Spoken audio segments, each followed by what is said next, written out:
What secret message did the Beatles write for Elvis Presley in this rare drawing? Let's find out. Everyone thinks that after the Beatles met Elvis Presley in August 1965, their relationship ended and that they didn't keep in touch anymore. But as explained in Trina Young's book, Elvis and the Beatles, that was definitely not the case. For example, later in 1965, Paul McCartney and John Lennon called Graceland to speak to Elvis. According to Memphis DJ and Presley's good friend, George Klein, John and Paul wanted to thank Elvis for the visit in Los Angeles. Meanwhile, Brian Epstein wrote to Colonel Parker thanking him for his hospitality at the meeting. The colonel responded by writing to Brian, quote, "You owe me no thanks because friends don't have to thank each other," unquote. On September 14, 1965, Elvis and the colonel sent a telegram to Ringo Starr on the occasion of the birth of his first son, Zachary. It read, "Dear Ringo, congratulations to you and the missus on the new member of your family. If Colonel Epstein is not interested in signing this new artist, ship tape with voice track. Regards, Elvis and the Colonel," unquote. In February 1967, the Beatles were asked to contribute a drawing to the upcoming Monterey International Pop Festival that was being organized by singer John Phillips, promoter Lou Adler, and the Beatles' publicist Derek Taylor. Paul McCartney was on the board of governors for the festival, and he insisted that the relatively unknown Jimi Hendrix appear at the show.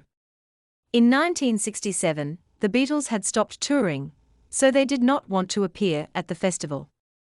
Instead, the art director for the festival, Tom Wilkes, asked Derek Taylor if the Beatles could contribute something for the official festival program. As a result, the Beatles created an original illustration with felt marker, colored pencil and ink, which said "Peace to Monterey" at the top.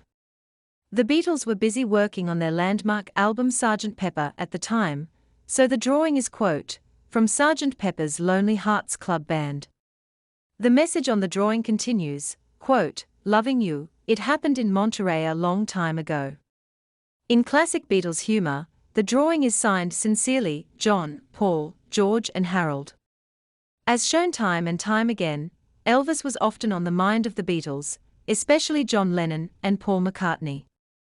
Judging from the handwriting on the Peace to Monterey drawing, it was most likely Lennon who wrote this secret message to Elvis, which you can only see if you look really close. It reads, quote, "Congratulations Elvis. Say hello to Uncle Stan." And then followed by, quote, "How are you Bob?" which refers to Bob Dylan. Congratulations Elvis. Say hello to Uncle Stan? Yes. Who was Uncle Stan? Well, Uncle Stan, John had a cousin called Stanley. Mm-hmm.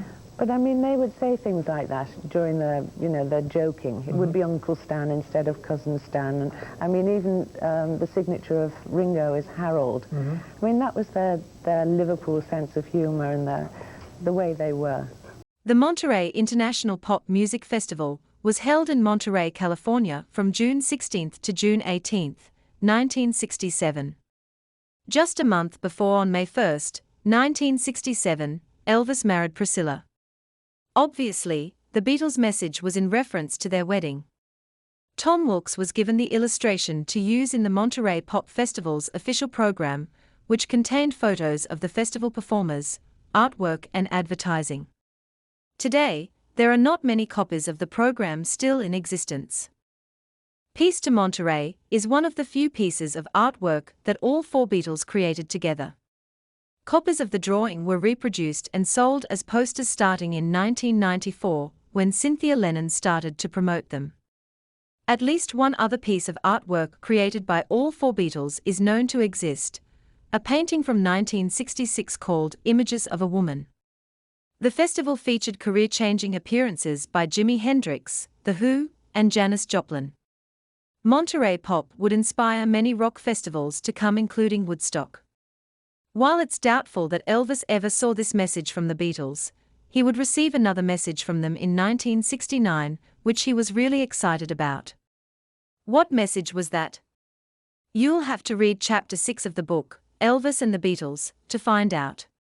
Or you can listen to the audiobook for free on Daytrippin's YouTube channel. The link is in the description below.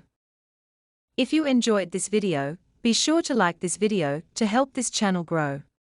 Please subscribe to this channel and ring the bell for notifications of future videos, and keep watching more Beatles videos here.